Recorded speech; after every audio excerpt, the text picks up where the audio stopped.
If it doesn't land safely, you got Zippo.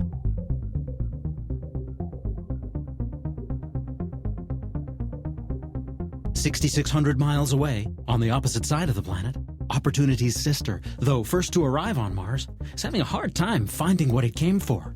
Spirit's landing in the very large crater named Gusev was perfectly targeted, magnificently executed, and completely frustrating in terms of science.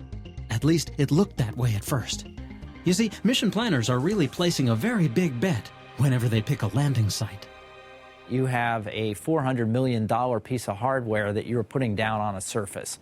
If it doesn't succeed in landing, you don't get any science. It doesn't matter what your aspirations are. If it doesn't land safely, you got Zippo. We were aiming at Gusev crater because the landforms indicated that water had flowed down a channel and should have ponded in the crater, Gusev crater. We were hoping to find lake bed sediments or river sediments. Spirit landed on what we had hoped would be lake bed sediments and what turned out to be plains of basalt, lava, rock, okay? And it wasn't what we had hoped for. We drove to a crater hoping to find something good down inside the crater. We didn't. Spirit was really doing her best to find any clues of liquid water. It's just that there was very little water going on, little water activity going on in Gusev crater where we first were driving around. These things were designed for 90 days and 600 meters. And the point at which we realized there wasn't even anything good down in that crater, we already had, 60, 70 days and 300 or 400 meters on the odometer. Okay, so on paper, the mission's running out, and these hills are 2.5 kilometers away. We failed on the science side, even if we succeeded on the engineering side. And so we had to make the decision, do we just, suck it up and say, okay, best we can do is to noodle around here near the crater because the rover's probably not going to last all that long, and yeah, the hills are pretty and interesting, but they're awfully far away. Or do we take a deep breath and say, let's go for it?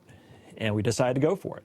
It was very brave. I remember thinking, we're not going to make it. I really didn't think we would make it, but that it was worth trying, and that small hope that we might get there.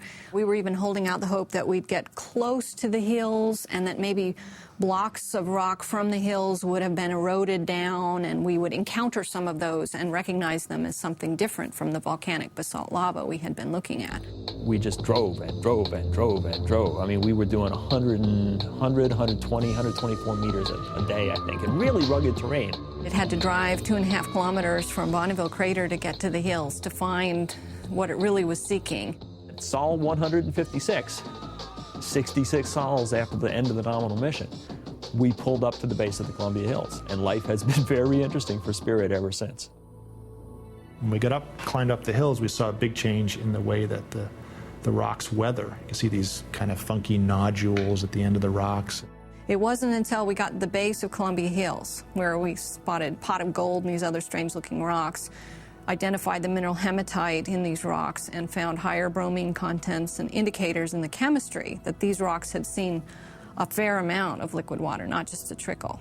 I wouldn't say that we have in any way really figured out the geology of the Columbia Hills yet. They're extraordinarily old. As soon as we crossed a boundary from the plains to the hills, it was like a meter, 2 meters, and you went from one geologic world into another.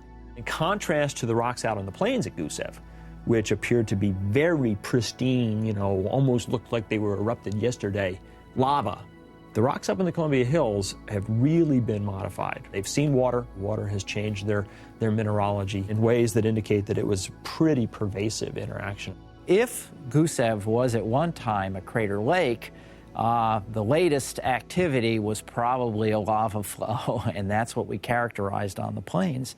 Now, in a sense, our predictions from orbit failed. What we hoped to find were sedimentary rocks, and we didn't find them at the surface. And maybe we're sitting there right on these lake sediments or river sediments, and we haven't figured that out yet. This wasn't the water story that we came to Gusev expecting. We came to Gusev looking for lake bed sediments. We still, I don't think, have found that. I don't think these, I can't prove it, but I'm not convinced that these rocks in the Columbia Hills were in any way involved with the lake that we still believe was in Gusev crater. This may be a completely separate water episode that we came here not anticipating at all, so we may have gotten lucky again.